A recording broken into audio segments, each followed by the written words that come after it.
नमस्कार, मैं हूं अंकिता। न्यूज रूम 7 में आपका स्वागत है। आइए रुक करते हैं खबरों की ओर। 78 वर्ष पहले हमको आजादी मिली थी। कांग्रेस ने सभी वर्ग के हित में फैसले लिए हैं। राहुल गांधी के नेतृत्व में कांग्रेस की विचारधारा घर घर ले जाएंगे। कई स्वतंत्रता सेनानियों का नाम सामने नहीं आए हैं, लेकिन उनका बलिदान हमें याद करना चाहिए। कांग्रेस का संघर्ष केवल स्वतंत्रता हासिल करना नहीं, बल्कि समाज में समानता लाना भी मकसद है। कांग्रेस ने वैश्विक मंच पर भारत को अग्रणी देश में लाया है। आज हम एक ऐसी सरकार चाहिए जो दलित, पिछड़े और गरीब वर्ग को साथ में लेकर चले। देश में आज ऐसी सरकार की जरूरत है जो एकता की बात करे। आज हमारे सामने दलित, गरीब, वंचित, शोषित और अधिकार दिलाने चुनौती है। कांग्रेस का इतिहास धर्मनिरपेक्षता का रहा है। ऐसा भारत बनाना है जहाँ युवाओं को मौका मिले और कोई भी किसान और गरीब भूखा ना सोए।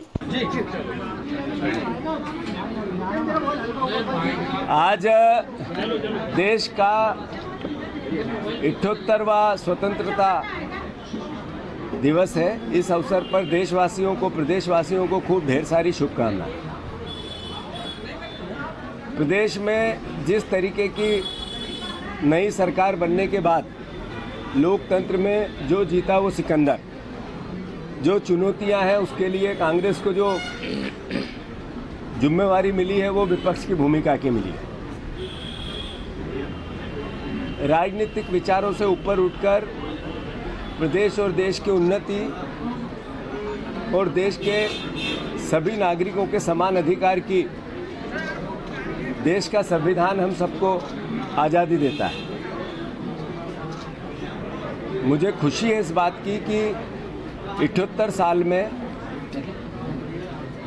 जिस तरीके की उन्नति देश में हुई उसमें कांग्रेस पार्टी का वो विचार जो सर्वधर्म समभाव का है, जो सबको साथ लेके गरीब का, वंचित का, जिसको सरकार की सबसे ज़्यादा आवश्यकता होती है उस परिवार का ध्यान रखते हुए कांग्रेस पार्टी ने प्रदेशों में और देश में सरकारों में काम रहते हुए इस देश की नींव रखी।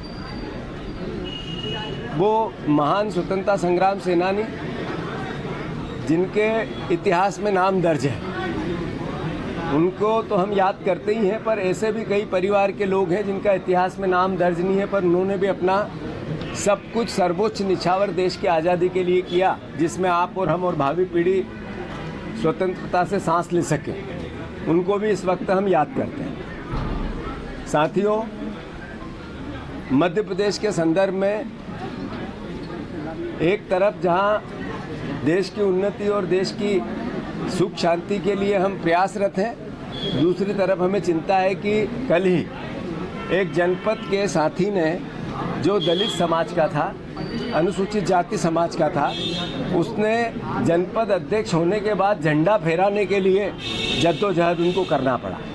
खुरई जनपद की घटना सागर जिले की घटना है। ये पूरे मध्य प्रदेश को शर्मसार करता है और आज जो वर्तमान सरकार है उसको भी इस बात का एहसास कराता है कि उनके काम करने की शैली में बदलाव की आवश्यकता है। साथियों, इस वक्त आज का वो अखबार जिसकी प्रमुख खबर गरीबी और महंगाई को लेकर परिवार में जो जद्दोजहद चल रही है, जो जीवन यापन जीने के लिए संसाधन की आवश्यकता होती है, उनके अभाव में माता पिता, आदिवासी माता पिता अपने बच्चों को बेच रहे हैं। खंडवा जिले की एक खबर आज के अखबार की प्रमुख खबर है जो हमें शर्मसार करती है। और ये दोनों घटनाएं राजनीति करने के लिए, आरोप प्रत्यारोप के लिए नहीं है, पर ये दोनों घटनाएं हमें सचेत करती है आज़ादी के इस उत्सव पर कि हम सब इस धारणा को, इस दिशा में कि ऐसा प्रदेश हमारा न बने, इसके लिए पक्ष और विपक्ष दोनों सहयोगात्मक रवैये में समृद्धि के लिए काम करें। मैं फिर से ढेर सारी शुभकामनाओं को के साथ सभी को खूब सुख, शांति, समृद्धि और देश की उन्नति हो, इस अवसर पर प्रदेशवासियों को और देशवासियों को 15 अगस्त की खूब ढेर सारी शुभकामनाएं देता हूँ। बंटवारे की जो जिम्मेदार है वो कांग्रेस है, बंटवारे का कांग्रेस। मुझे एहसास है इस बात का, और प्रदेश और देशवासियों को भी, कि कांग्रेस पार्टी वो पार्टी और वो विचार है जिसने अपना सब कुछ न्यौछावर करके भी देश की एकता और अखंडता से कोई समझौता नहीं किया। देश की लोकतांत्रिक संविधान बचाने की भावना राहुल गांधी जी ने किस तरीके से पूरे लोकसभा चुनाव में संविधान की पुस्तक हाथ में लेके कही, किस भावना को लेकर वो जातिगत जनगणना, कास्ट की जो गणना की बात करते हैं, इसका मतलब है देश के संसाधनों पे सबका अधिकार हो या गरीब का भी अधिकार हो। इसकी जब वो बात करते हैं तो ये एहसास कराता हम देश की मजबूती के लिए काम करते हैं। मैं समझता हूँ जब देश पे जिम्मेवार लोग ऐसी बात करते हैं तो उनको ये एहसास होना चाहिए कि सबसे बड़ा बेरोजगार देश हमारा है आज।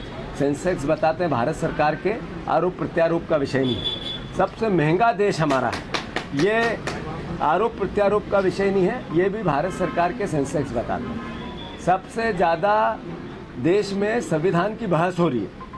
जब आज 15 अगस्त आज़ादी का दिन है, जब हम ये बात करें कि संविधान की रक्षा की बात करनी है, संकल्प लेना है, तो सिर्फ कांग्रेस का विचार नहीं है, ये देश का विचार और ये कांग्रेस बीजेपी से ऊपर का विचार। तो मैं समझता हूँ इस भावना को आज का दिन जीने का है। और ये आरोप प्रत्यारोप की जब बात करते हैं तो देशभक्ति थोड़ी, मैं समझता हूँ देश की भावना बड़ी होती है और आरोप प्रत्यारोप की छोटी। धन्यवाद। फिलहाल न्यूज रूम 7 में इतना ही। और भी खबरें देखने के लिए हमारे चैनल को लाइक और सब्सक्राइब जरूर करें। धन्यवाद।